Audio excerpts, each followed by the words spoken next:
कला और संस्कृति को बढ़ावा देने के लिए नोएडा स्थित मारवा स्टूडियोज में 3 दिवसीय 10वीं ग्लोबल लिटरेरी फेस्टिवल नोएडा 2024 का आयोजन किया गया, जिसमें पहले दिन के तीसरे सत्र में शानदार कवि सम्मेलन कार्यक्रम का आयोजन किया गया। दीप प्रज्वलन के साथ कार्यक्रम की शुरुआत की गई। कार्यक्रम में doctor Sandeep Marwa, festival president and chancellor, art university of media and arts, Acharya Satyendra Narayan, Amit Sharma, BJP leader and director, Surat textile shop broker association, doctor BL Gaur, प्रसिद्ध लेखक, सुशील भारती, फेस्टिवल डायरेक्टर मौजूद रहे। इस कार्यक्रम में बुके भेंट कर अतिथिगण का स्वागत किया गया।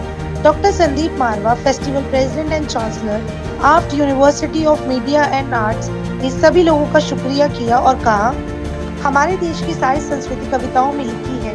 यदि आप प्रेमचंद को पढ़ते हैं तो उन्होंने उस समय की समस्याओं के बारे में जो लिखा है वह आज भी निरंतर जाती है। वहीं अगर हम चेतन भगत को पढ़ते हैं तो ऐसा लगता है हम वर्तमान में जी रहे हैं। वहां मौजूद अतिथिगण ने अपनी कविताओं के जरिए अपने विचारों को साझा किया और साहित्य को जिंदा रखने पर जोर दिया। बता दें कि कार्यक्रम में प्रसिद्ध कवियों ने कविताओं के माध्यम से जागरूक किया, जिसमें कई विषयों पर कविताओं को सुनाया गया।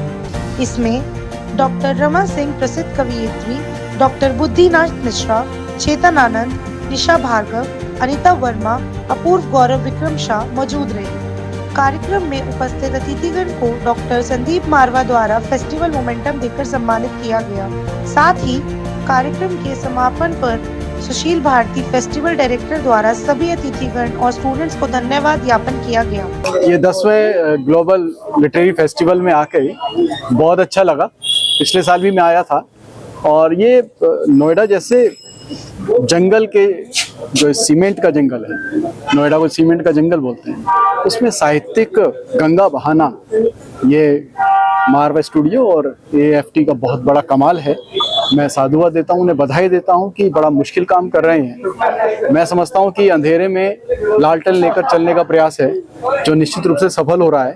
इससे जितने स्थापित कवि हैं वो तो सबके सामने आते ही हैं, लेकिन नवोदित कवियों को भी जो प्लेटफॉर्म दे रहे हैं आप लोग, ये वास्तव में संदीप मारवा साहब और सुशील भारती जी बहुत बहुत बधाई के पात्र हैं। ये सिलसिला अनवरत चलता रहे, यात्रा जारी रहे। मेरी अनंत शुभकामनाएं। धन्यवाद। मुझे तो बहुत अच्छा लगा। मैं पिछले 10 सालों से यहाँ आ रही हूँ और जितनी बार आती हूँ हर बार उससे भी ज़्यादा मज़ा आता है। और आप लोगों के रिस्पॉन्स के तो क्या कहने, इतना तालियों से नवाजते हैं हम लोगों को। मतलब हमारा कविता सुनाने का ना और हौसला बढ़ता है। हालांकि टाइम निकल जाता है पर अच्छा एक और सुना देते हैं, अच्छा एक और सुना देते हैं, वो बहुत मज़ा आता है। कि आज का जो कवि सम्मेलन था मेरे दिल के इतने करीब था, उसके कुछ कारण हैं। सबसे पहली बात तो ये कि इतने सारे युवा चेहरे, चमकते हुए चेहरे, दमकते हुए चेहरे और मुस्कुराते हुए, और मेरी बात उन तक पहुंचती हुई मुझे याद करवा गया जब मैं रोमानिया में अपने छात्राओं को पढ़ाती थी। वो ऐसे ही घंटों मंत्रमुग्ध होकर के सुनते थे और अर्मीनिया में भी इसी तरह का अनुभव हुआ और वो आज मेरा अनुभव ताज़ा हो गया।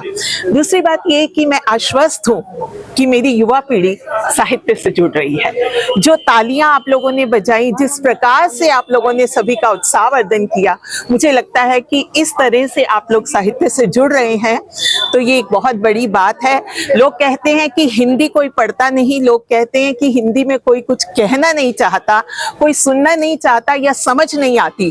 तो हिंदी दिवस का ये जो पखवाड़ा चल रहा है उसमें मैं एक बात आप तक पहुंचाना चाहती हूँ कि मैं आश्वस्त हूँ कि मेरे देश का युवा हिंदी से जुड़ रहा है और हमें घंटों सुनने को तैयार है। कवि सम्मेलन के बारे में बताइए, आपको कैसा लगा? कवि सम्मेलन में यहाँ पर आता रहा हूँ, पिछले 5 साल पहले भी आया था और बहुत आनंद है, क्योंकि युवा होते हैं ना, तो कविता युवा को सुनाने में एक आनंद आता है।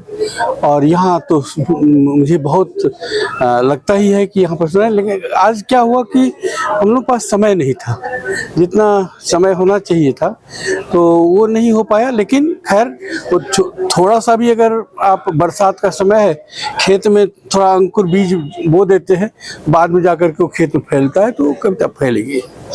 आज चूंकि चर्चा हो रही थी भाषा के संदर्भ में भी, तो मैं एक मतलब बताना चाहूँगा कि 14 सितंबर जो हम लोग का है, सब तो जानते ही हैं उस चीज़ को कि राजभाषा दिवस के रूप में क्यों मनाया जाता है। इस एक चीज़ जो मैं जोड़ना चाहता हूँ इसमें, कि अभी जो है वर्तमान सरकार के जो गृह मंत्री हैं, उन्होंने 14 सितंबर को ही अपना महासम्मेलन राजभाषा का करना शुरू कर दिया है। उससे जो दिक्कत क्या हो रही है कि सारे कार्यालय ठप हो जाते हैं 14 सितंबर को, जबकि होना ये चाहिए कि 14 सितंबर से पहले वो उनको कर लेना चाहिए। मैं पिछले 9 वर्ष से इससे जुड़ी हुई हूँ, कवि सम्मेलन की संयोजिका में ही रहती हूँ।